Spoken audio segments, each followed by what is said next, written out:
Muy bien. Quiero leer nuevamente el texto de la predicación. Lucas 7, 36 a 50. Si no lo tienes, Marcelo, pues si lo tienes mejor, pero si no, no pasa nada. Ok. Y quiero que prestemos atención al texto, porque quizá vamos a hablar algo que quizá usted no sabía, o sí. Pero quiero que el Señor nos haga a todos reflexionar para entender cómo es ese acercamiento apropiado al Señor. Aquí vemos dos formas de acercarse a Jesús. Vamos a estar analizando cada una de ellas. Dice así: uno de los fariseos rogó a Jesús que comiese con él. Y habiendo entrado en casa del fariseo, se sentó a la mesa. Entonces una mujer de la ciudad, que era pecadora, al saber que Jesús estaba a la mesa en casa del fariseo, trajo un frasco de alabastro con perfume. Y estando detrás de él, o sea, detrás de Jesús, a sus pies, llorando, comenzó a regar con lágrimas sus pies, y los enjugaba con sus cabellos, y besaba sus pies y los ungía con el perfume. Cuando vio esto el fariseo que le había convidado, dijo: si este fuera profeta, o sea, lo pensó para él, dice el texto, dijo para sí, si este fuera profeta, pues sabría quién y qué clase de mujer es esta que le toca, la cual es pecadora. Entonces Jesús respondiendo le dijo: Simón, una cosa tengo que decirte. Y él le dijo: di, maestro. Un acreedor tenía 2 deudores, el uno le debía 500 denarios y el otro 50. Y no teniendo ellos con qué pagar, pues perdonó a ambos. Dime pues, ¿cuál de ellos le amará más? Respondiendo Simón dijo: bueno, pienso que aquel a quien se perdonó más. Y Jesús le dijo: rectamente has juzgado. Y vuelto a la mujer le dijo: Simón, ¿ves esta mujer? Entré a tu casa y no me diste agua para mis pies, pero ésta ha regado mis pies con sus lágrimas y los ha enjugado con sus cabellos. No me diste beso, pero ésta desde que entré no ha cesado de besar mis pies. No ungiste mi cabeza con aceite, pero ésta ha ungido con perfume mis pies. Por lo cual te digo, Simón, que sus muchos pecados le son perdonados porque amó mucho.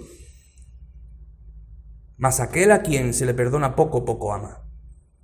Y a ella le dijo: tus pecados te son perdonados. Y los que estaban juntamente sentados a la mesa comenzaron a decir entre sí: ¿quién es este que también perdona pecados? Pero él le dijo a la mujer: tu fe te ha salvado, ve en paz. Estoy seguro que usted ha leído este texto innumerables veces, en innumerables ocasiones. Pero sin duda tenemos que entender un poco el contexto cultural, un poco el contexto sociológico del tiempo, para ubicarnos en qué es lo que está sucediendo y qué es este juego que parece un juego de preguntas y respuestas entre Jesús y el fariseo, ¿no? Bueno, en primer lugar, tenemos que entender que la escena se encuentra en la casa del fariseo, que se llamaba Simón. Dice, versículo 36, uno de los fariseos rogó a Jesús que comiese con él, y habiendo entrado en casa del fariseo, se sentó a la mesa. Normalmente, y según lo que los eruditos en el contexto y en la sociología del tiempo dicen, que esta escena bien se podía haber producido en el patio del fariseo. Las casas, normalmente en el tiempo de Jesús, y más las casas de los pudientes, pues tenían un patio central donde en muchas ocasiones cuando alguien era invitado y a causa del calor del verano, pues comían al fresco en el patio. Y estas casas tenían acceso a las personas de fuera, no invitadas a la comida, pero que sí podían entrar a escuchar lo que se hablaba en esa comida. Es por eso que la pecadora, o sea, que la mujer tiene entrada. Ella no estaba invitada, sin embargo podemos preguntarnos, ¿pero por qué entró? ¿Por qué estaba ahí? Por eso, un aspecto cultural del tiempo. Las casas estaban abiertas, el patio central estaban abiertas para el tránsito de las personas. Y era común que las comidas importantes, pues los fariseos invitaran a personas con alta alcurnia para mostrar la pompa. Miren a qué invitado he traído. Entonces otras personas podían entrar y estar viendo. No comer, pero sí estar. Esto es lo que sucedió y lo que está sucediendo en aquel momento. Pero la otra pregunta que tenemos que hacer es, ¿quiénes son los fariseos? Y bueno, tenemos que saber que en la época de Jesús el judaísmo tenía varias ramas religiosas o denominaciones. Vamos a hacer un paralelo a nuestros días, como la iglesia evangélica hoy. Unos son bautistas, otros son pentecostales, otros son hermanos libres y otros, etcétera. Varias denominaciones. Pues en el caso del tiempo de Jesús, el judaísmo tenía varias ramas o sectas. Entiéndase secta no como algo nocivo, sino como agrupación que tienen un pensamiento, ¿ok? Dos de las sectas más importantes o dos de las ramas más importantes del judaísmo en el tiempo de Jesús eran los saduceos, usted los verá también en algunas partes del Evangelio, y los fariseos. Saduceos y fariseos no se llevaban bien entre sí. Los saduceos no creían en la resurrección. ¿Quiénes eran los saduceos? Bueno, los saduceos eran aristócratas, pertenecían al Sanedrín, eran aristócratas, ellos se codeaban con la política, no estaban muy al lado del vulgo, del pueblo. Eran seguidores de la ley, altos seguidores de la ley, pero les interesaba más la parte política, porque ahí estaba el parné. ¿Quiénes eran los fariseos entonces? Bueno, no eran aristócratas, no tenían tanto parné, pero estaban más con el pueblo. Los fariseos se creían la flor innata de los que seguían la ley. Ellos tenían la sana doctrina, como diríamos nosotros hoy. Eran teólogos del tiempo, buenos teólogos, los fariseos y escribas. Pero los fariseos tenían la peculiaridad que creían que ellos eran los que mejor cumplían la ley. De hecho, se jactaban. Incluso Jesús en alguna ocasión de su ministerio dice, no hagáis como los hipócritas que demudan sus rostros para que veáis que están orando y tal. Ya tienen su recompensa. Bueno, eso eran los fariseos. Los fariseos decían al pueblo, miradme a mí, yo soy así y ustedes tienen que ser así para llegar a Dios, para que Dios esté orgulloso de ustedes, porque yo cumplo la ley a cabalidad. Los fariseos tenían odio a Jesús. Porque Jesús en muchas ocasiones los dejaba avergonzados. No porque Jesús fuera, sino porque Jesús decía, no hagáis como los hipócritas. Entonces Jesús en ese mundo social, en ese plano de su momento, Jesús era para ellos un revolucionario al cual tenían que quitarse del medio porque está ganando muchos seguidores, de hecho. Dice unos versículos más atrás, dice, y todos tuvieron miedo y glorificaban a Dios diciendo, un gran profeta se ha levantado entre nosotros y Dios ha visitado a su pueblo. Hablando de Jesús, la gente decían eso. Y dice el evangelista, y se extendió la fama de Jesús por toda Judea y por toda la región de alrededor. Eso era malo para los fariseos, porque le quitaba su popularidad. Y entonces, tenemos aquí algo extraño. Porque quitando a Nicodemo, que como todos sabemos, era parte del Sanedrín, era fariseo, pero sí fue a encontrarse con el Señor en un encuentro auténtico, y él no estuvo de acuerdo en lo que se perpetró contra el Señor. Este Simón no sabemos muy bien de qué iba. Pero es extraño que él invitara a Jesús a comer a su casa. Es extraño. La pregunta que debemos hacer entonces es, ¿por qué Simón, este fariseo, invita a Jesús a comer? Ya que Jesús no era muy amado por ellos. Bueno, pues antes de dar respuesta a esto, guárdese esta pregunta. Como he dicho, la escena tiene lugar en el patio de Simón.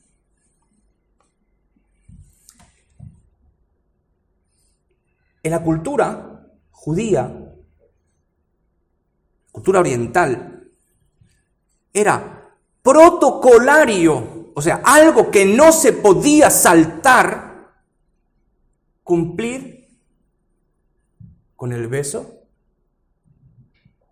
con el lavado de pies y con ungir al invitado. Y más cuando el invitado era alguien como Jesús, un rabino. Un rabino. Dice, uno de los fariseos rogó a Jesús que comiese con él, y habiendo entrado en la casa del fariseo se sentó a la mesa. Bueno, más bien es, se postró, o sea, ellos no comían sentados como nosotros, podemos tener una idea un poco errada leyendo así, sino que ellos se reclinaban a la mesa para comer.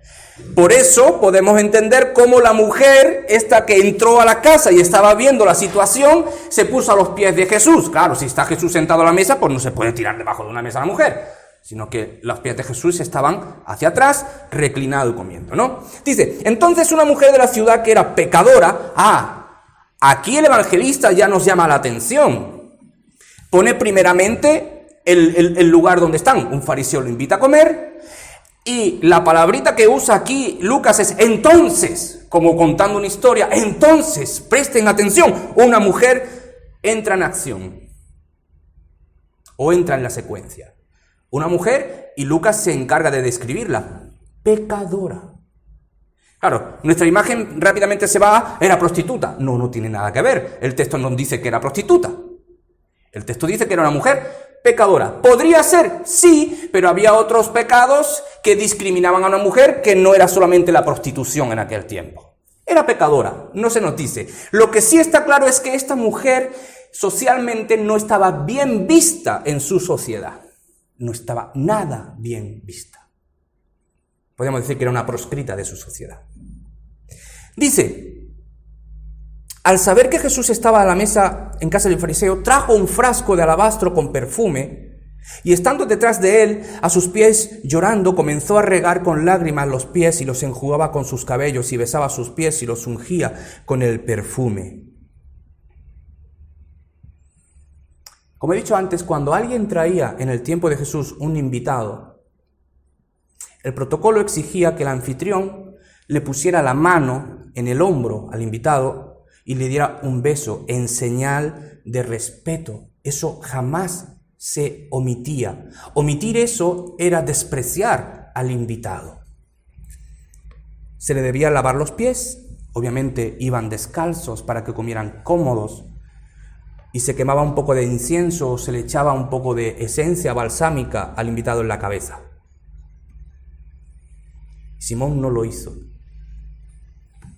Preguntémonos, si Simón sabía muy bien su cultura, y él había invitado a muchas personas, obviamente no era algo nuevo que él hacía, sino que ellos acostumbraban a hacer esto, ¿por qué Simón no hizo estas cosas como Jesús?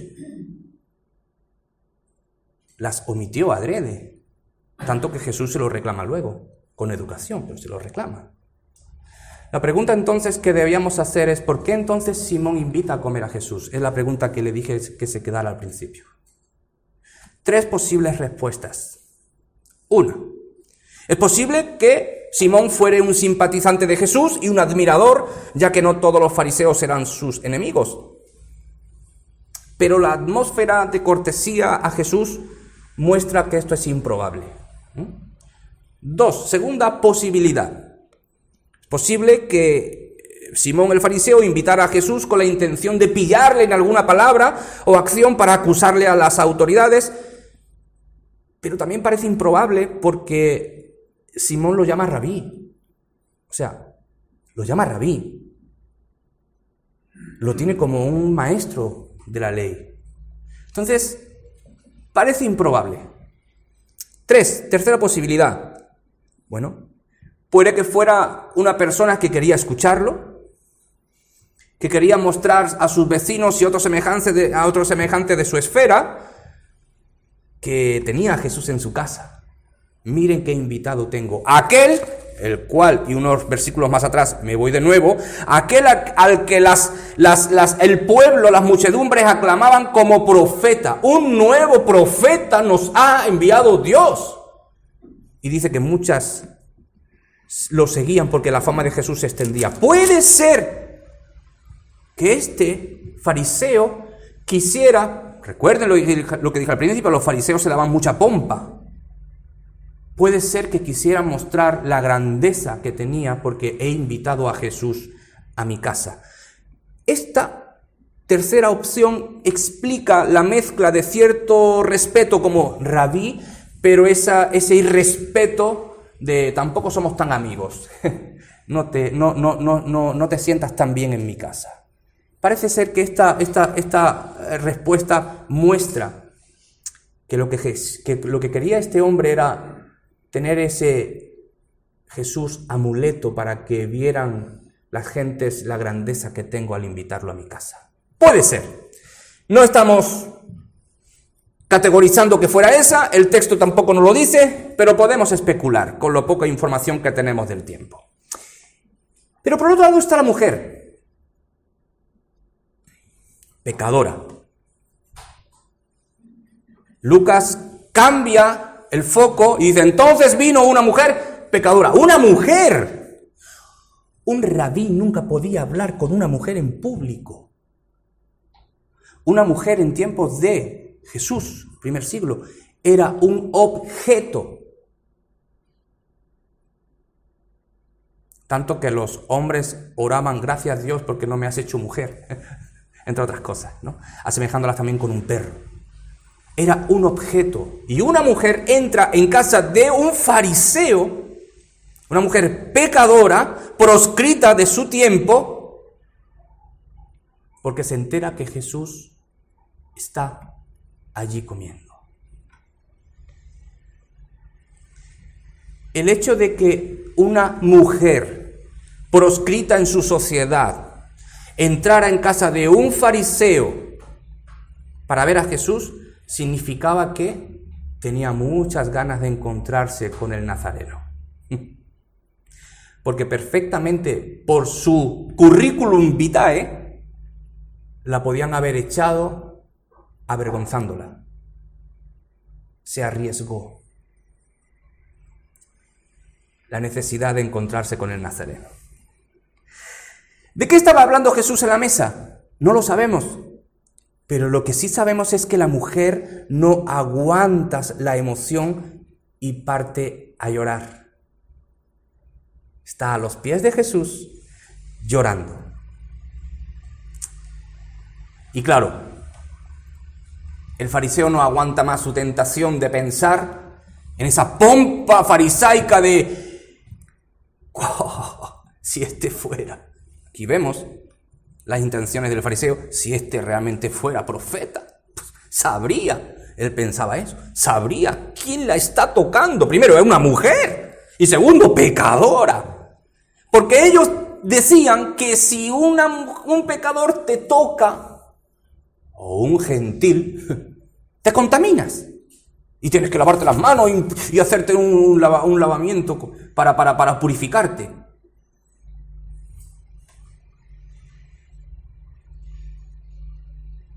Si este fuera profeta, sabría qué clase de mujer le está tocando.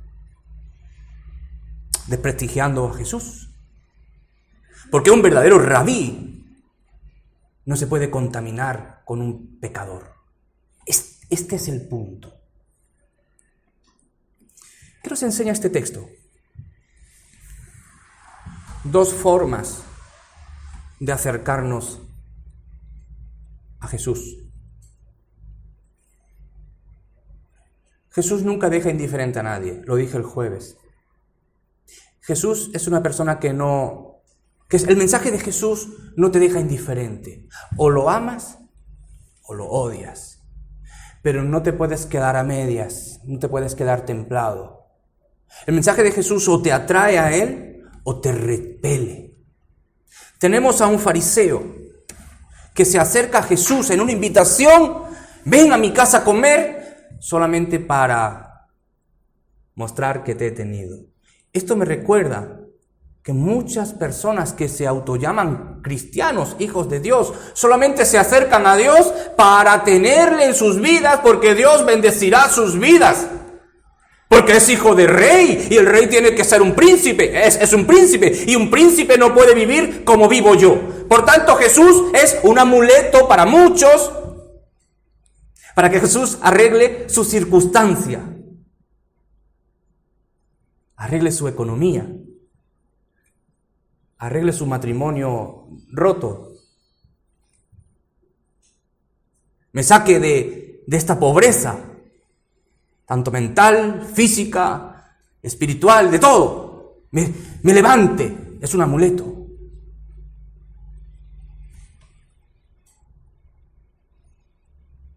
Hay muchos que aman la bendición de Dios, pero no aman al Dios de la bendición. Porque creen que Dios está para darles todo. De modo, es Dios. Para eso me creó, para amarme. No, te creó para su gloria. No nos confundamos. ¿Que bendice? Sí, claro, Dios bendice. Pero no la forma que yo digo que me tiene que bendecir. Muchos creen que el camino cristiano es para andar bien, para que Dios le abra el mar rojo que simboliza una vida de éxito, pero luego viven como si fueran hijos del diablo. ¿Cómo es eso? Esto se da en el cristianismo actual. Muchos que no han entendido quién es ese Jesús, como este fariseo que no entendió quién estaba en su mesa. Y él dijo, si este fuera profeta, sabría quién es la que lo está tocando.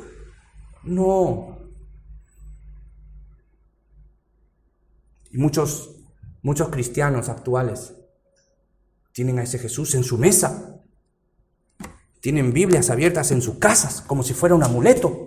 No digo que no lo hagan, pero entienden el punto. Como si hubiera una suerte de magia y de algo, de esa aura que me trae bendición a mi vida. No. Eso no es el cristianismo, ni ese es Jesús. Ese no es Dios. O por lo menos ese no es el Dios bíblico. Esta mujer nos da un dibujo, nos muestra un dibujo de cómo es el acercamiento a Cristo real. Una mujer que estaba proscrita en su sociedad, una mujer que podía ser insultada por cualquier persona santa de su sociedad, una mujer que no tenía el derecho de entrar a casa de este fariseo y que sabía que en algún momento, si era descubierta, la podrían sacar y no de muy buena forma. Una mujer que se juega el pellejo, literalmente, por acercarse a su Cristo. Porque tiene necesidad de Él. Porque ha escuchado, dice, y se extendió la fama de Jesús por toda Judea. Sin duda, esta mujer había sido impactada por el mensaje que Jesús había estado hablando en su entorno. Había sido convertida por Dios y ahora ella necesitaba encontrarse con ese Salvador al cual había escuchado. Y ahora estaba ahí jugándose el pellejo para rendirle culto a su Cristo. Y llega con un perfume caro, un frasco de alabastro con perfume. Eso, según muchos estudiosos, dicen que era como una garantía para su, digámoslo en nuestro tiempo, su jubilación. Era algo que había ella adquirido, ella había, ¿cómo es esta palabra? Había invertido en eso para luego poder venderlo y quizá tener más dinero para su vejez o cualquier cosa. Era un tesoro para ella. Y lo rompe y lo vierte en Jesús. Y no solo eso, llora y como ve que sus lágrimas caen a los pies de su maestro, no duda en secarlas y como no tiene nada a la mano, se suelta el pelo, cosa que una mujer prudente en su sociedad no podía hacer, porque era una causa de desvergüenza que una mujer judía fuera con el pelo suelto. A ella no le importa lo que piensen de ella tiene que secar esas lágrimas de los pies de su Señor. No le importa a la gente, solo su Señor. ¡Wow!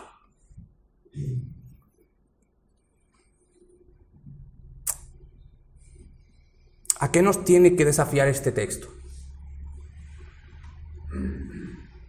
Me tiene que mostrar cómo es mi cristianismo.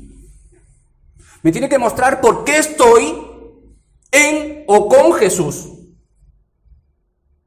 Si estoy porque Jesús va a solucionar todos mis problemas de mi vida, o estoy porque realmente, como esta mujer, amaba y sentía devoción por su maestro, aunque se le torciera todo en su vida, aunque la insultaran aún más en su sociedad.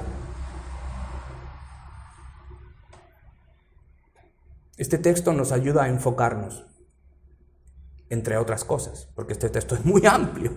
Hoy estamos tocando una parte, una aplicación de este texto. Nos tiene que hacer recapacitar en cómo es mi relación con Dios. ¿Entiendo realmente quién es Jesús? Que no es Santa Claus, o que no es el genio de la lámpara que me va a conceder 3 deseos. No es Jesús. Jesús es el Dios que es fuego consumidor.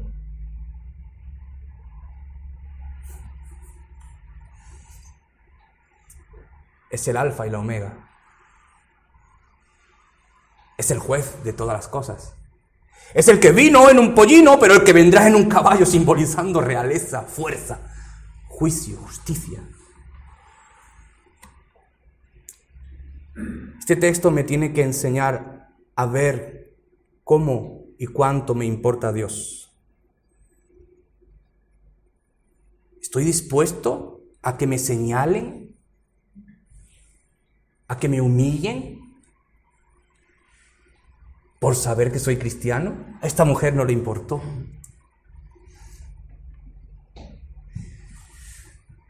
Y 3, la importancia que le doy a algo o a alguien se nota por la calidad del tiempo que invierto con ella.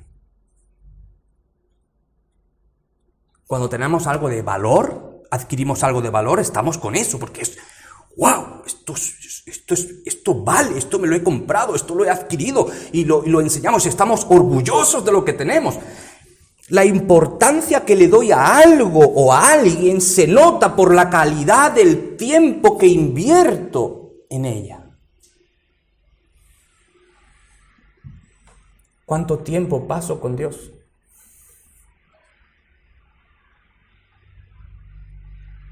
¿Cuánto tiempo pasas con Dios? Digo que me importa. Dices que te importa. ¿Cuánto tiempo pasamos con Dios?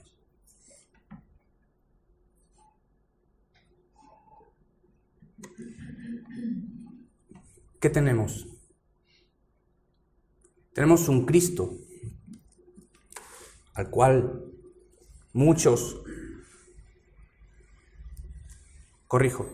tenemos un Cristo al cual todos llaman Señor, pero que algunos lo obedecen. El Señor mismo lo dijo: porque me llaman Señor, Señor, y no hacéis lo que yo os mando.